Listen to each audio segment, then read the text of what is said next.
1967 में मुझे हृदयघात हुआ। मैं हॉस्पिटल में भर्ती रहा।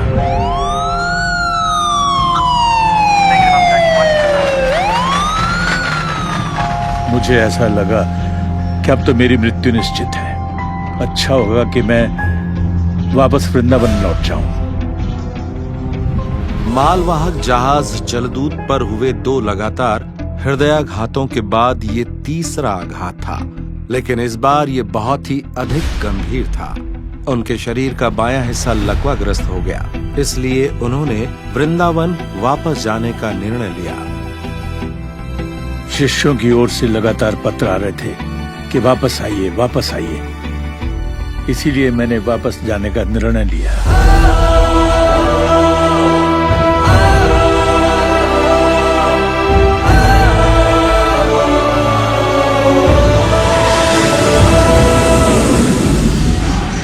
Joe McConnell, another traffic report in minutes on KSFO, KYAFM.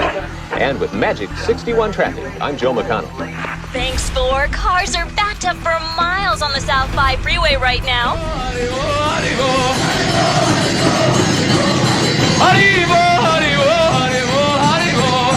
Swami A.C. Bhaktivedanta, head of the International Society for Krishna Consciousness, arrived from India.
ये एक लंबी कहानी है।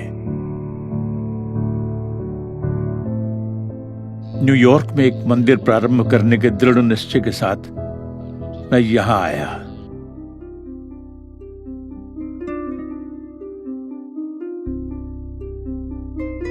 मैं ज्यादा आशापूर्ण नहीं था।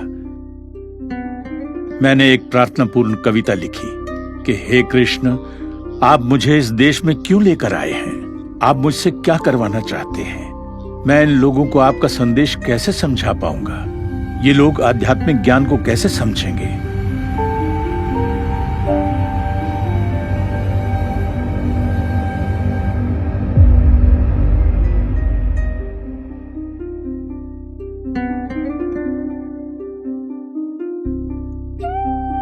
इसलिए मैंने उस कविता में लिखा कि मुझे पता नहीं मैं यहां पर क्यों आया हूं। आखिर क्यों कृष्ण मुझे यहां पर लेकर आए हैं? लेकिन यदि कृष्ण आप मुझे यहां पर लेकर आए हैं तो निश्चित ही इस रूप के पीछे कोई ना कोई उद्देश्य जरूर होगा। ठीक है, मैं आपकी इच्छा के अनुसार नाचने के लिए तैयार हूं। श्रील प्रभुपाद अपनी जलदूत डायरी में लिखते हैं, न तो मेरे पास भक्ति है और न ही किसी प्रकार का ज्ञान, लेकिन मुझे भगवान कृष्ण के पवित्र नाम में दृढ़ विश्वास है। ये वो समय था जब अमेरिकी युवाओं ने प्रशासन के खिलाफ विद्रोह कर दिया था। पूरे देश में बहुत ज्यादा विरोध प्रदर्शन हो रहे थे और ये लोग बहुत ज्यादा ड्रग्स, नशा, जुआ, मांसाहार जैसी बुरी आदतों के शिकार थे। श्रील प्रभुपाद सोचते थे कि क्या ये लोग उस संदेश को समझ भी पाएंगे जिसको इतने कष्टों को सहन करके वो पूर्व से पश्चिम की ओर लाए हैं। उन्होंने भगवान कृष्ण से प्रार्थना और याचना की कि वे इन लोगों को भगवत गीता की शिक्षाओं को अपनाने की प्रेरणा दें।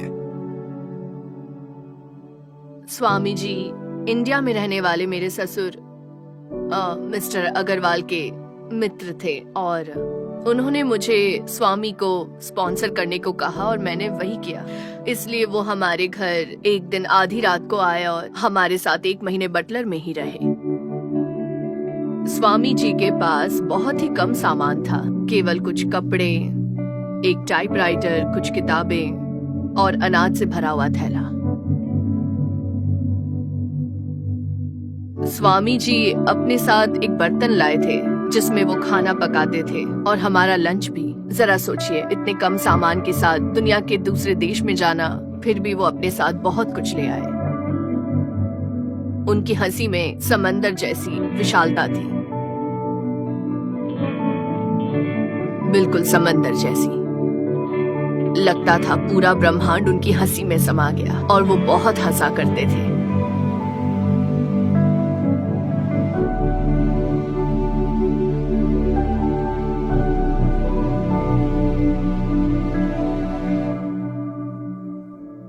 श्रील प्रभुपाद ये जानते थे कि दुनिया का सबसे महत्वपूर्ण ज्ञान कृष्ण भावनामृत के दर्शन का प्रचार प्रसार दुनिया के सबसे महत्वपूर्ण शहर यानी कि न्यूयॉर्क में होना चाहिए। इसलिए श्रील प्रभुपाद ने न्यूयॉर्क जाने का निर्णय लिया। एक भारतीय मित्र के माध्यम से उन्हें न्यूयॉर्क शहर में रहने वाले डॉक्टर मिश्रा के बारे में पता चला। डॉक्टर मिश्रा ने श्रील प्रभुपाद जी को अपने साथ रहने के लिए आमंत्रित किया। हालांकि श्रील प्रभुपाद ने कुछ एक बार श्रोताओं को संबोधित भी किया, लेकिन डॉक्टर मिश्रा की अपनी खुद की एक अलग फिलॉसफी होने के कारण उन्होंने श्रील प्रभुपाद को अधिक मौका नहीं दिया, जिससे श्रील प्रभुपाद जी को घुटन महसूस हुई। पर्याप्त संसाधनों की कमी के कारण वे डाउनटाउन बावरी में रहने के लिए चले गए, जहां उन्हें अपना अपार्टमेंट एक ड्रग के नशेड़ी हिप्पी के साथ शेयर करना पड़ा।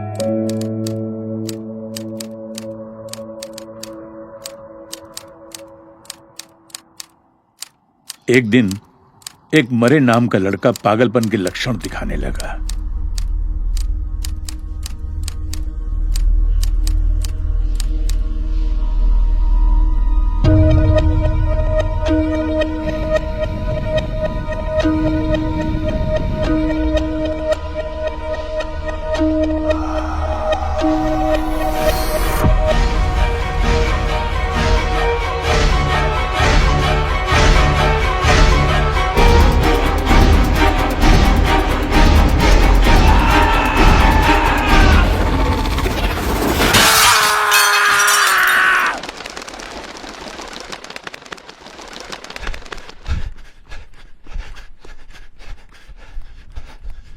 तो मैंने सोचा कि उसके साथ रहना खतरे से खाली नहीं। इस प्रकार बहुत कठिनाइयों के साथ कभी यहां और कभी वहां। वृंदावन में सभी लोग श्रील प्रभुपाद का एक महान विद्वान और शुद्ध कृष्ण भक्त के रूप में सम्मान करते थे। वो इतने कष्टों को सहन करके कृष्ण भक्ति का प्रचार करने के लिए पाश्चात्य जगत में आए हैं, लेकिन फिर एक बार वे अपने आप को बिना किसी घर बार के और पूर्णतया निराश पाते हैं। मैं यहां खुश नहीं हूं। मुझे बहुत खुशी होगी यदि मैं पुनः पवित्र वृंदावन धाम वापस लौट जाऊं। मेरा हृदय तो हमेशा वृंदावन के लिए लालयित है। वहां मैं बिना किसी चिंता के बहुत आराम से रह सकता हूं।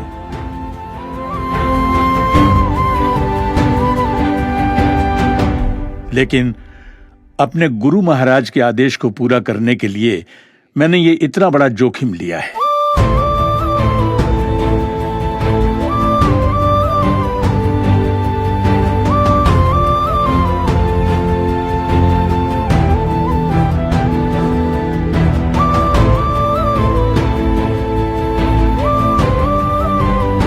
इसलिए इतनी सारी कठिनाइयों और कष्टों के बावजूद मैंने इस वृद्धावस्था में जोखिम लिया है, क्योंकि मैं कर्तव्यबद्ध हूं।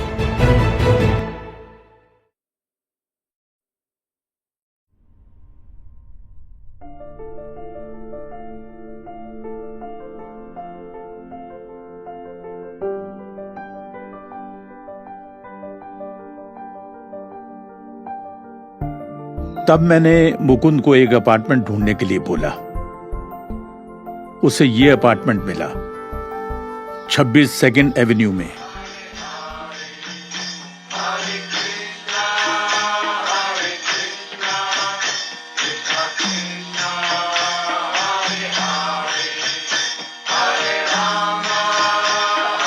मैं प्रवचन देता था और कीर्तन किया करता था।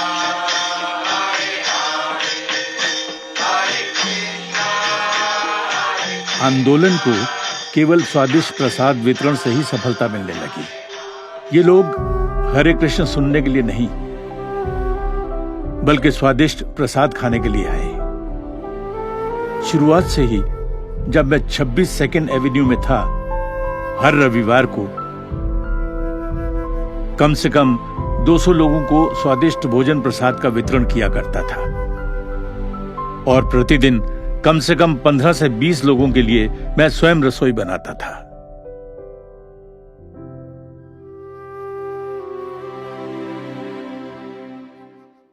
तब मैंने रिलीजियस एक्ट ऑफ न्यूयॉर्क के अंतर्गत 1966 में कृष्ण भावनामृत संघ का पंजीकरण किया और धीरे धीरे लोगों ने रुचि दिखाना प्रारंभ किया। तब मैंने टॉपकिंसन स्क्वायर में हरे कृष्ण मंत्र का कीर्तन करना प्रारंभ किया।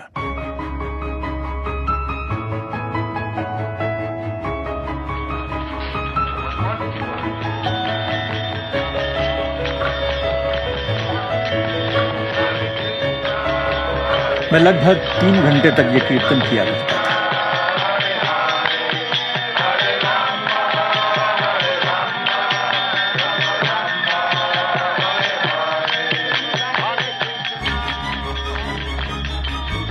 सबसे पहले न्यूयॉर्क टाइम्स ने इसे प्रकाशित किया, जिससे यह खबर बहुत अच्छी तरह से दूर दूर तक फैल गई।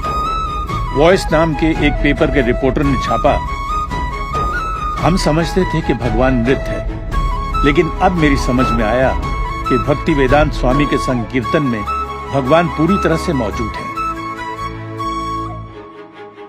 ये मेरे आंदोलन की शुरुआत की कहानी है।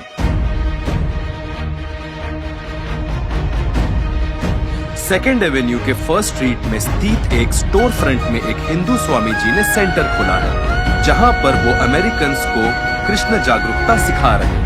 सुस्वागतम। धन्यवाद। हरे कृष्ण आंदोलन की स्थापना क्या आपने की है? जी हाँ। और अगली ब्रांच सैन फ्रांसिस्को में स्थापित हुई।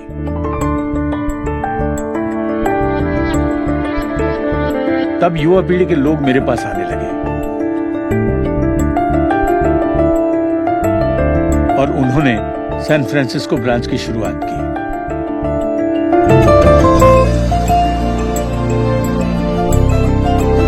तब धीरे धीरे चीजें आगे बढ़ने लगी।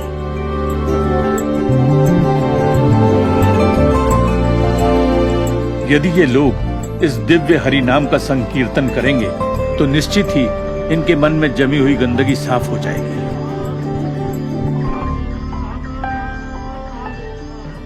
वो चाहे कोई भी व्यक्ति क्यों ना हो, ये बात बिल्कुल भी मायने नहीं रखती, क्योंकि ये दिव्य ध्वनि इस युग के लोगों का उद्धार कर सकती है।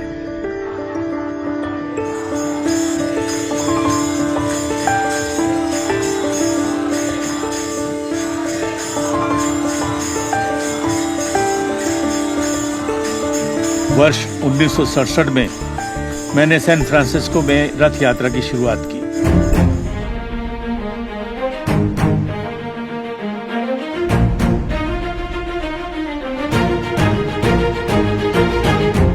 मैंने श्याम सुंदर को सुझाव दिया कि तुम एक ट्रक के ऊपर रथ के शिखर की आकृति का डोम लगाओ, और ये यात्रा बहुत सफल रही।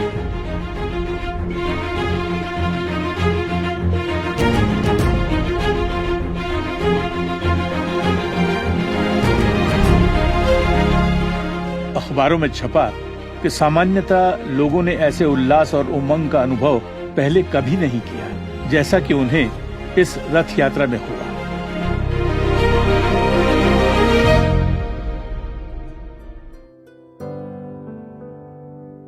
उसके बाद हमने अगली शाखाएं मॉन्ट्रियल, बफलो और बॉस्टन में शुरू की। इस प्रकार मेरे गुरु महाराज की इच्छा और चैतन्य महाप्रभु की भविष्यवाणी के पूर्ण होने की कम से कम शुरुआत तो हुई। लेकिन 1967 में मैं बहुत अधिक बीमार पड़ गया। मुझे एक और हृदयघात हुआ।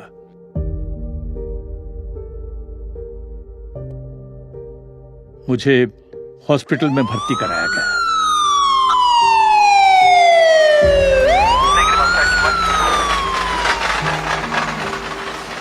हृदय इतना कमजोर था कि मुझे लगा अब मैं नहीं बचूंगा।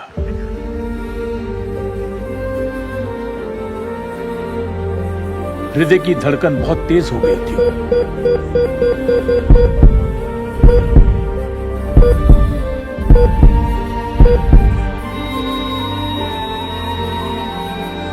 सभी शिष्य कीर्तन कर रहे थे और मैं भी कीर्तन कर रहा था।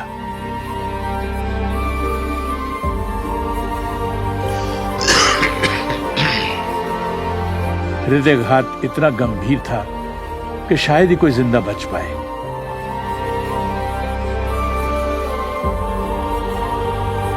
इसलिए मैंने सोचा कि बेहतर होगा कि मेरी मृत्यु वृंदावन में हो।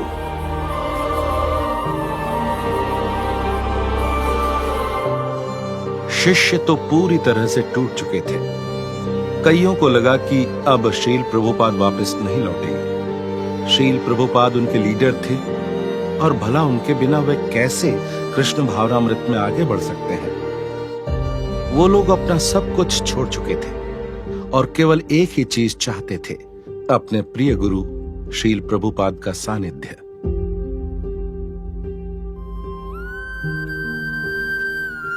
शिष्यों की ओर से लगातार पत्र आ रहे थे, वापस आइए, वापस आइए। ब्रह्मानंद और अन्य शिष्य रो रहे थे। मेरी देखभाल करने के लिए बहुत सारे माता और पिता मेरे पास हैं। मेरे पिता मुझसे बहुत प्रेम करते थे। वो हमेशा मेरी खुशी के लिए सब कुछ करने को तैयार थे। हालांकि मैंने एक पिता को खो दिया था, लेकिन मुझे इतने सारे पिता मिल गए।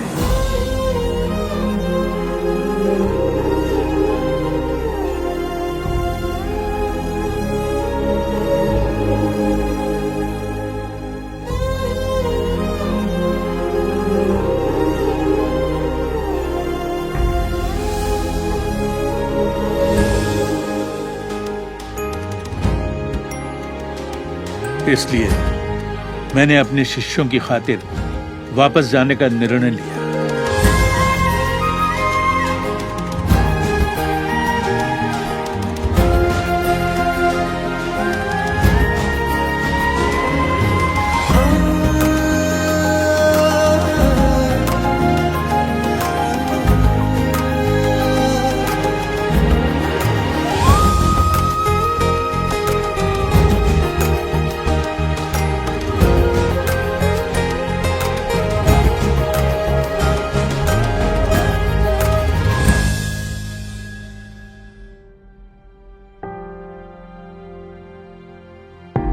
सही मानों में जबरदस्त प्रचार कार्य 1968 में शुरू हुआ। ये नवयुवक इतने उत्साही हैं कि मेरे आदेश पर ये दुनिया के किसी भी कोने में प्रचार के लिए जाने को तैयार हैं। 6 युवक युवतियों को मैंने लंदन भेजा, जिनकी शादी स्वयं मैंने ही संपन्न की थी। उन्होंने मात्र 2 वर्षों के लिए ही मेरे मार्गदर्शन में प्रशिक्षण प्राप्त किया था, लेकिन वो लंदन में बहुत ही गजब तरीके से प्रचार कर रहे हैं।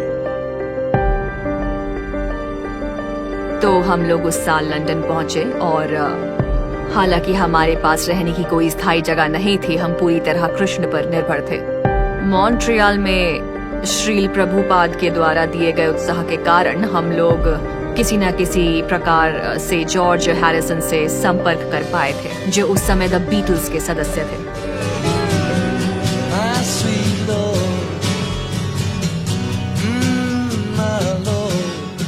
उन्होंने हरे कृष्ण मंत्र की बहुत ही सराहना की और कहा कि क्यों ना हम इस पर एक सॉन्ग बनाएं। हम लोगों ने जॉर्ज हैरिसन की संस्था के साथ मिलकर कुछ रिकॉर्ड्स बनाए हैं और क्योंकि इनको बनाने में जॉर्ज हैरिसन भी शामिल हैं, इसलिए इनकी बिक्री बहुत ज्यादा है। हरे कृष्णा कृष्णा कृष्णा हरे हरे। जॉर्ज हैरिसन ने कृष्ण पुस्तक की प्रिंटिंग के लिए $19,000 का योगदान दिया है।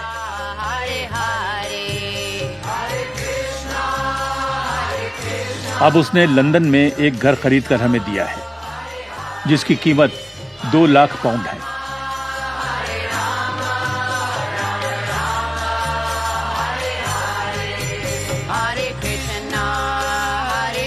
और लंदन टाइम्स ने बड़े शीर्षक में छापा, कृष्ण कीर्तन से लंदन विस्मित।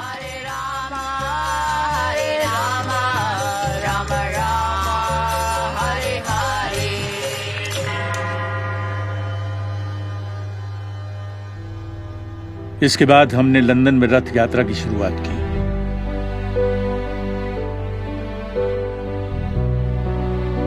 और पिछले 6-7 सालों से इसे लगातार हर वर्ष आयोजित किया जा रहा है।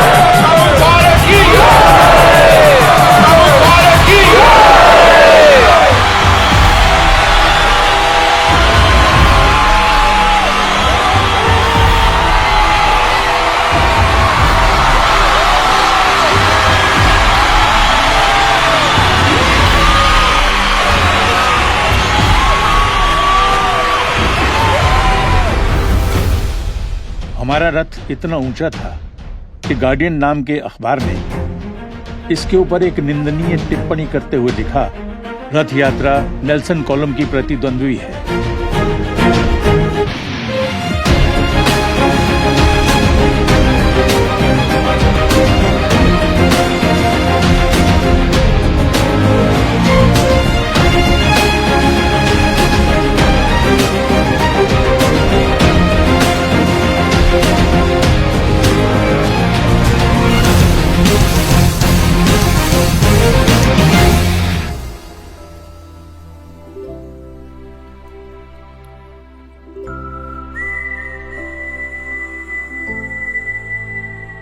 तो अब वास्तव में यूरोप और अमेरिका में हर कोई हरे कृष्ण महामंत्र से परिचित है।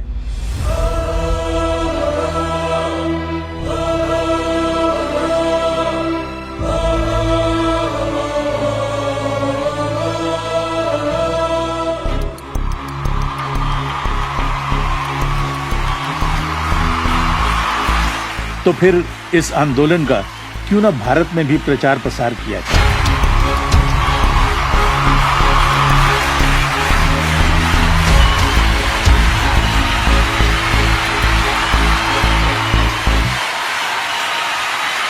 ये इस आंदोलन की शुरुआत है।